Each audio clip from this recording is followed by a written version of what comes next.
નમસ્તે મિત્રો, એજ્યુ સફર તરફથી હું અપર્ણાબેન ખુમાણ આપનું સ્વાગત કરું છું. મિત્રો, આગળના વિડીયોમાં આપણે નામ એટલે શું અને તેના મુખ્ય 5 પ્રકારો વિશે ચર્ચા કરી. આજે તેના 6થા પ્રકાર તરીકે ક્રિયાવાચક નામની સમજૂતી મેળવીશું. મુખ્ય 5 પ્રકાર આપણે જોયા હતા: જાતિવાચક, વ્યક્તિવાચક, દ્રવ્યવાચક, સમૂહવાચક અને ભાવવાચક. આ 5 પ્રકારોને આપણે સમજૂતી મેળવી ચૂક્યા છીએ. આજે ક્રિયાવાચક નામ અર્થાત ક્રિયાવાચક સંજ્ઞાની સમજૂતી મેળવીશું. તો ક્રિયાવાચક નામ એટલે શું? જે નામ ક્રિયાને દર્શાવે તેને ક્રિયાવાચક નામ કહેવામાં આવે છે. જે નામ ક્રિયાને દર્શાવે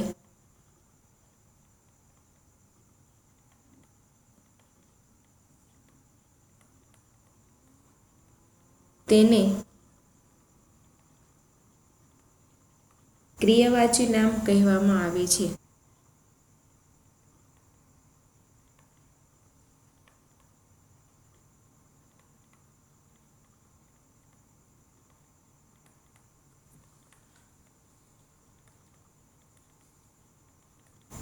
મિત્રો, જે નામ ક્રિયાને દર્શાવે તેમને ક્રિયાવાચી અથવા તો ક્રિયાવાચક નામ કહેવામાં આવે છે. અહીંયા એક પ્રશ્ન થાય છે કે ક્રિયાને બતાવવા માટે તો ક્રિયાપદ હોય છે, તો એને ક્રિયાવાચી નામ કઈ રીતે કહેવામાં આવે છે? આ 2-3 વસ્તુ યાદ રાખશો એટલે ખબર પડશે કે ક્રિયાવાચક નામ અને ક્રિયાપદ વચ્ચે શું તફાવત છે. ક્રિયા દર્શાવવા માટે ક્રિયાપદનો ઉપયોગ થાય છે. ક્રિયા દર્શાવવા માટે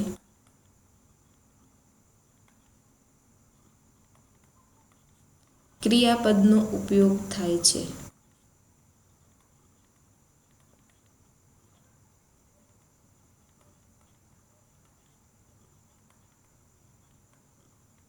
મિત્રો, ક્રિયાપદ એટલે શું એની ચર્ચા આપણે આગળ કરવાના છીએ, પણ અહીંયા ક્રિયાવાચક નામ સમજવાનું છે, એટલા માટે ક્રિયાપદ એટલે શું એ સમજવું પડશે. અહીંયા જોયું કે ક્રિયા દર્શાવવા માટે ક્રિયાપદનો ઉપયોગ થાય છે, પરંતુ જો ક્રિયા વિશે વાત કરવી હોય તો ક્રિયાવાચી નામને બનાવીને કરવામાં આવે છે.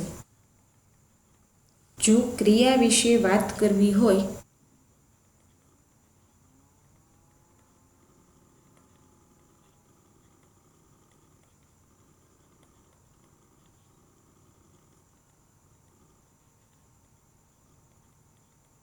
તો ક્રિયાવાચી નામ બનાવીને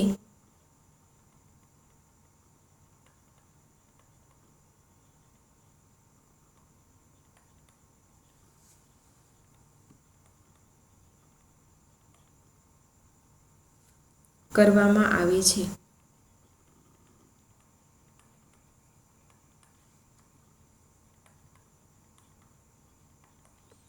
આ સમજવા માટે આપણે આગળ ઉદાહરણ જોઈશું એટલે તમને ખ્યાલ આવશે, પણ પહેલાં અહીંયા સમજૂતી ઉપર ધ્યાન આપો. આપણે આગળ શું વાત થઈ કે જે નામ ક્રિયાને દર્શાવે તેમને ક્રિયાવાચી નામ કહેવાય, પણ ક્રિયા દર્શાવવા માટે ક્રિયાપદનો ઉપયોગ થાય છે. તો ક્રિયાપદ અને ક્રિયાવાચક નામમાં શું તફાવત? તો કે ક્રિયા વિશે વાત કરવાની થાય, ક્રિયા બતાવવાની હોય તો ક્રિયાપદ, પણ ક્રિયા વિશે જ્યારે વાતચીત કરવાની થાય છે ત્યારે ક્રિયાવાચી નામ બનાવવું પડે છે. ભાષામાં ક્રિયાવાચી નામ છે એ ધાતુ પરથી બને છે. ભાષામાં ક્રિયાવાચી નામો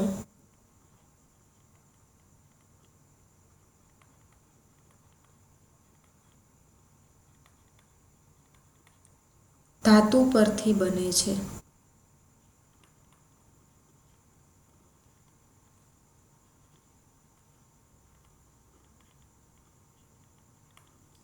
દાખલા તરીકે રમત, આવડત, જમણ, દોડ, ગોઠવણ, મથામણ વગેરે. જો મિત્રો રમવું એ ક્રિયાપદ છે, પણ રમત છે એ ક્રિયાવાચક નામ છે, ક્રિયાવાચક સંજ્ઞા છે. રમવું છે એ ક્રિયા બતાવે છે, પણ જ્યારે ક્રિયા વિશે, રમવા વિશેની વાત કરીએ છીએ ત્યારે રમત શબ્દ છે એ ક્રિયાવાચક નામ થઈ જશે. તો ક્રિયાપદ અને ક્રિયાવાચક નામ વચ્ચે આટલો તફાવત રહેલો છે. ક્રિયાની વાત કરવી હોય તો એ દર્શાવવા ધાતુ પરથી નામ બનાવવું પડે. કઈ રીતે આપણે જોઈએ. ક્રિયાની વાત કરવી હોય તો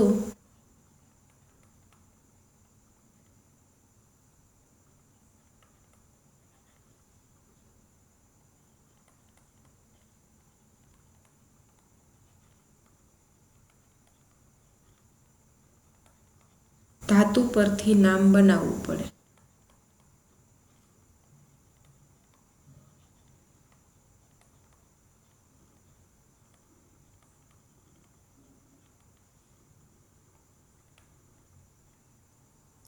દાખલા તરીકે વાંચવું એક ક્રિયાપદ છે, ધાતુ છે, એના પરથી વાચન.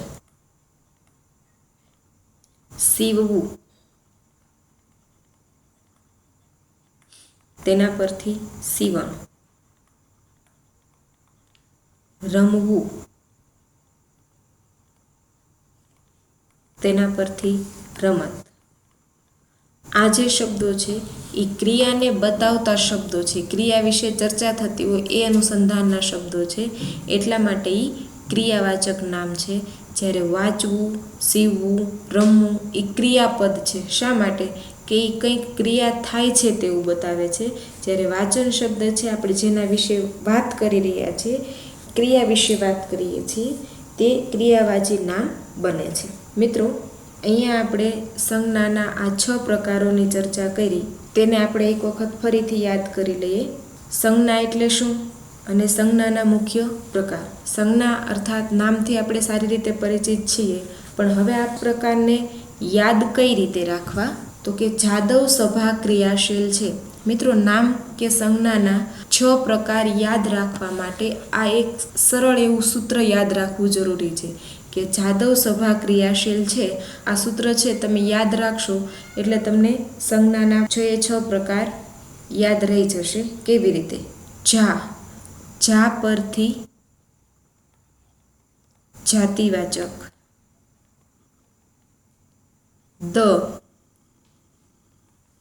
દ્રવ્યવાચક.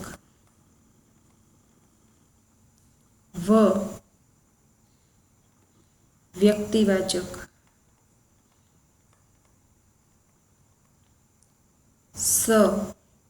સમૂહવાચક.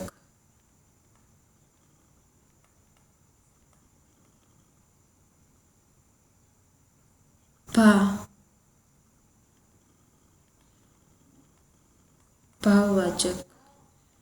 અને ક્રિયા પાછળનો શીલ છે એ શબ્દને માત્ર આપણે સૂત્ર બનાવવા માટે જોડેલો છે. જ્યારે ક્રિયા એટલે છેલ્લો પ્રકાર ક્રિયાવાચક.